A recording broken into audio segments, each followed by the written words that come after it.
Hello everyone, it is I, GetSelious, and I'm back at it again with another video game review. You might be asking yourself, what video game am I reviewing?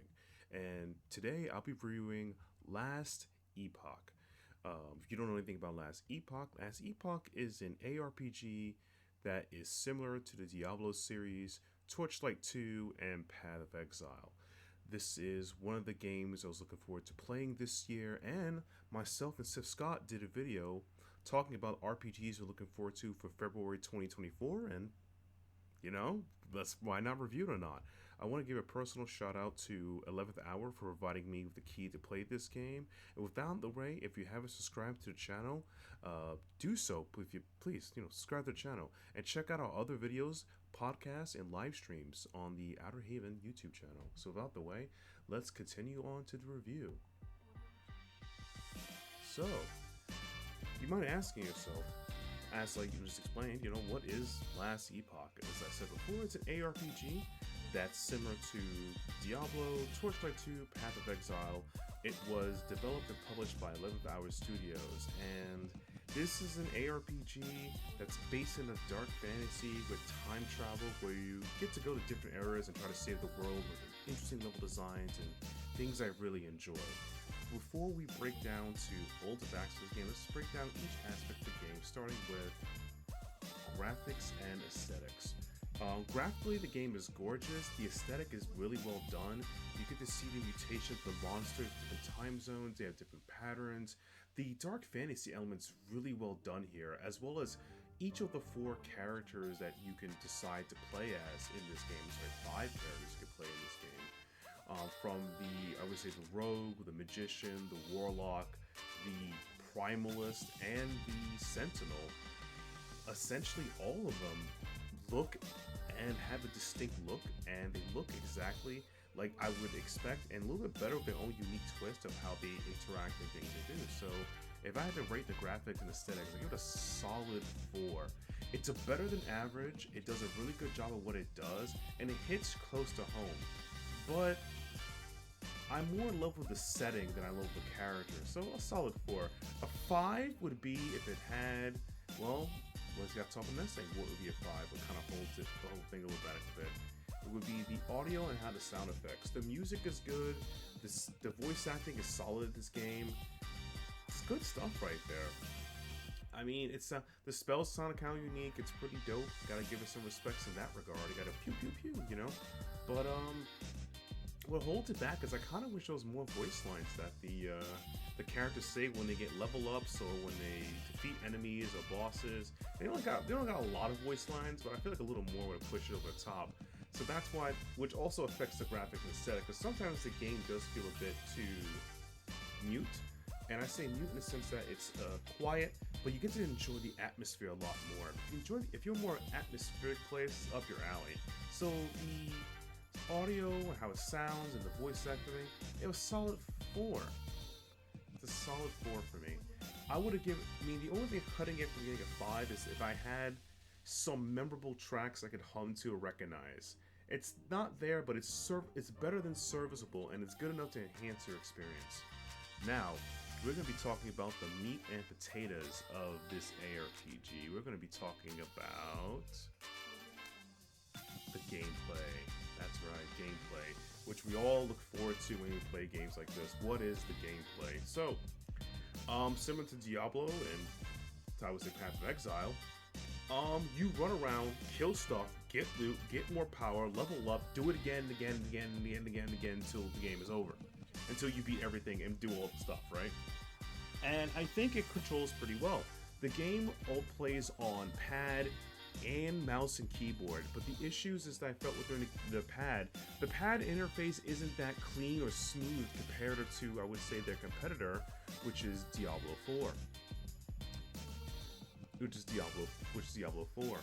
So in Diablo 4, I would say that it's like, it works kind of more smoother in that regard, where you're using the pad, where you can pick up your items and level up your character and use that stuff. But that's like the only issue I'd have is like using the pad interface for everything, and that's like an issue right there. Another issue with the gameplay is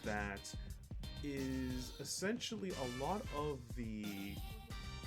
lot of the I don't know how to say it, like when you so I would say every RPG of this style has a map kind of situation where the map itself kind of supposed to explore itself, sort of like rounds out. So let's say you use a portal, go back to town because you're full of items you want to sell to the junk. If you go back from the town portal and then go back to the main portal, you're like, huh, why do I have to re-explore the map again or recognize it?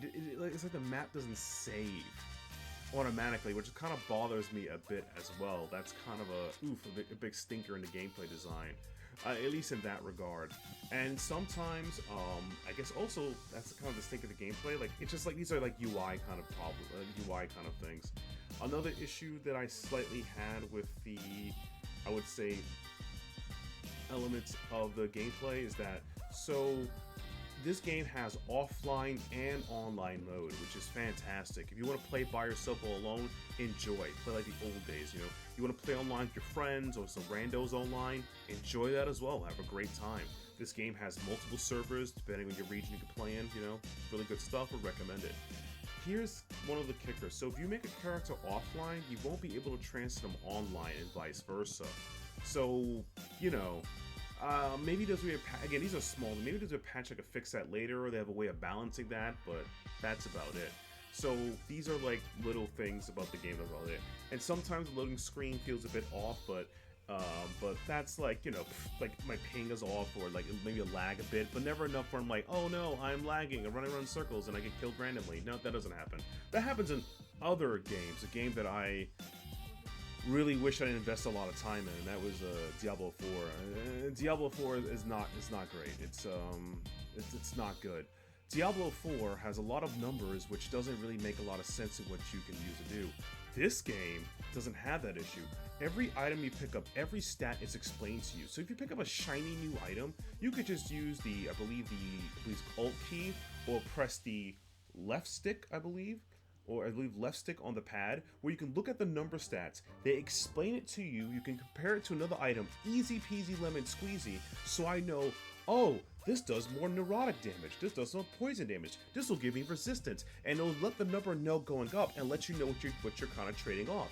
Am I trading off, damage over time for more burst damage? Or am I trading it for more intelligence? Or am I trading it for more strength?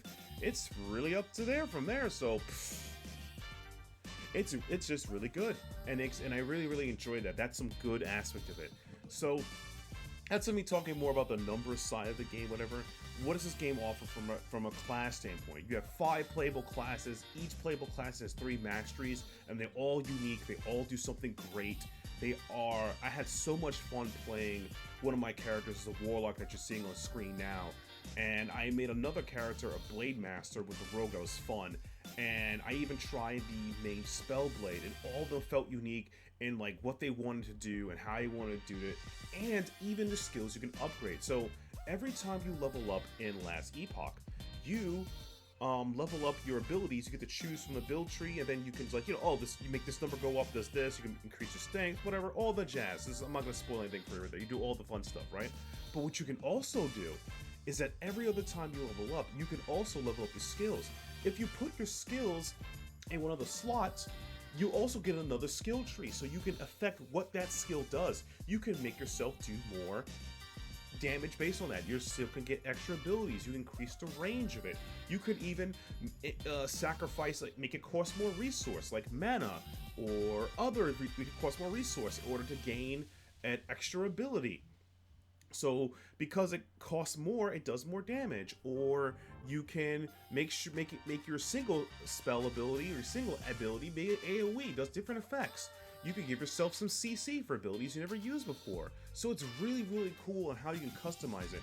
But it isn't that deep like Path of Exile, where in Path of Exile, there's just too much going on. I mean, when I played Path of Exile, I legit had to use YouTube videos and guides written up to make the proper build. And it was a lot because it was like each of the passive blah blah blah, take those to min-max everything, right? And this one, in this game, it doesn't really feel like I need to do all that. You could just read it, you could respec at any time, so you don't ever feel like, oh man, I made a mistake, I put too many points into my bone curse, let me just reset that. No, you know what, I can fix it. I don't need bone curse. I want to use my spiritual curse, and then I can swap it out like nobody's business. And every time you level up, hit level key points on your passive skill tree and your active skill tree, as I call it is. On the passive skill tree, if you level up certain points, you get a new ability, which you can play around and finagle with to see how you like it or not. And if you don't like that ability, well, you can always swap it out for something else. Again, respect the way you want. Have fun. It's a great game. And for your active skills, you can put in a skill slot and then you decide what you want. If you decide to say, hey, I don't like the skill no more, Bone Curse isn't for me, I want to use, I want to use more Hungry Ghost, Spirit Ghost, go ahead. You can respec and remove it, and then put the skill back in there. When you put the skill back into the active skill slot, the best part about it is so good, it starts from 0 all over again, level up. Oh no, the EXP grind. Don't worry, you'll be back on the EXP grind like nobody's business. It'll be an easy peasy fix for you. And like, it's really good at its intervals, and I really do enjoy it. The masteries, which are like the 3 extra classes you unlock once you hit a certain level in the game and complete a mainline quest, adds more diversity and adds to your playstyle. So you can really build the character you want, but never feel too bogged down by like one mistake it's over, kind of pick the wrong skill slot, or feel bogged down where that you're just committed to a path, you can change your path, nor it doesn't really feel like you need, I hate to say it, playing games like Path of Exile, you need a PhD, a few masters of reading those enormous skill trees just to get exactly the build you want at the perfect way you want it. While this one is like, play around a bit, figure out what you like, what you don't like, respect, do this, enjoy, go ham. And no option I felt was invalid. Towards like the end of the game or gameplay I was doing, my Warlock had so much curse and dot damage, I would just cast Chaotic Fissure, one curse, and just melt everything in my path, and that felt so good. And that's the playstyle you want, go ahead. If you want to play a playstyle that's more melee based or more like, Razor's Edge or Octave Res character, play the Lich. The Lich allows you to like leech damage, but you always losing life all the time, so you gotta feed and feed and feed. It's a really cool way how this game does it, and it's really, really amazing. The only thing that holds this game back, in my opinion, is just 2 things. The pad interface with the controller is not that great using mouse and keyboard, and you sometimes end up doing what I end up doing sometimes is, for certain actions, I end up just put my keypad down and just used my mouse to click the certain things I had to do. That's a little, I wish the interface was more tighter that way, but there's maybe ways to get around it. And it's not like in Diablo where the numbers are all jank and they don't really mean much, or you don't even know what they mean. This game explains it to you by just looking at it, reading it, and providing explanations what they do when you compare your items on that. So this is a really, really good ARPG experience that I really, really recommend for you. So what is my gameplay? It's a solid 5, man. This gameplay just feels good. It feels good on so many levels, like from a casual to a hardcore to everything. All the classes feel unique. Their masteries do exactly what you want to do. There's a lot of player expression, which I always, enjoy in a game. Like, player expression is always good, and that's the way the gameplay is. So it's really, really good in that regard. So with that out the way, putting it all together, what is the final score? What does I rate this game? Oh boy. What do I rate this game? So, it sounds okay. It plays okay. Actually, it plays better than okay. It plays a lot better than some of its competition. I haven't had a fun with a game like this since like Torchlight 2 back in the day. And Torchlight 2 is a long, long time ago.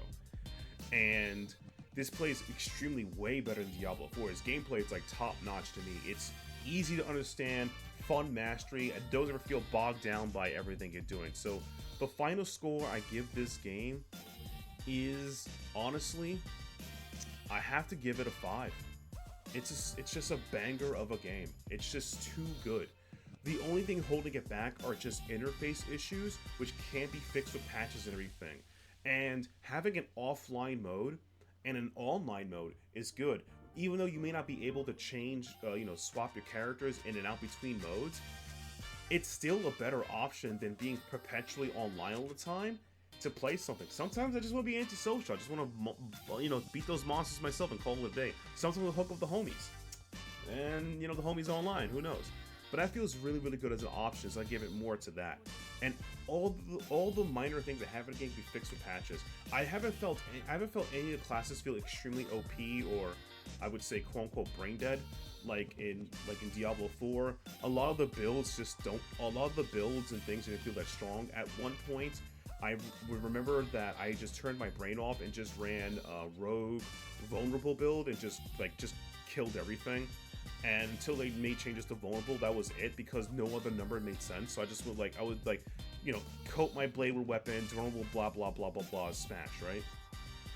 This game, fighting the bosses, mini bosses, even time captured bosses is a really, really fun experience. I can't deny that as much. So it's like, it feels challenging in certain ways. I like how the paths go. I like how the time situation feels. But overall, this is just definitely the ARPG to play for people who want a ARPG experience that is better than Diablo 4, but not as tough as Path of Exile when it comes to commitment. Because Path of Exile, as a great game is a solid commitment. So you want something in between, this is right there for you. But overall, my final words for this great game, for Last Epoch, is simply this. Last Epoch combines excellent time travel narrative in a dark fantasy setting, great dungeon crawling experience, and a great customization experience with great replayability for those who like ARPGs casually, or for those who are just people who've been playing this genre for a long time. I cannot recommend it enough. And the only complaint to the game is just minor UI things, from pad support not being fully integrated easily, and maybe some server issues that you may feel some lag here and there. I felt some lag on my end. Maybe other servers don't have it. That's about it. And honestly, the online off mode thing. I can't take my online character offline. I can take my character offline online. So they make two separate characters for that. But other than that, this is a fantastic experience that I really, really, really can't not fathom that people not to try it. And if you guys are looking forward to figure out when you can play this game or how to get it, this game is available on Steam. It is available February 21st, 2024. If you are watching this video and if the game is already out, pick it up while you can. If the game is not out yet when you watch it, wishlist it on Steam and pick it up when you can. With that out of the way, this is GetSelious, reminding you to dive into those dungeons, get that loot, and let them know big numbers are great. And I'll see you guys in the next one.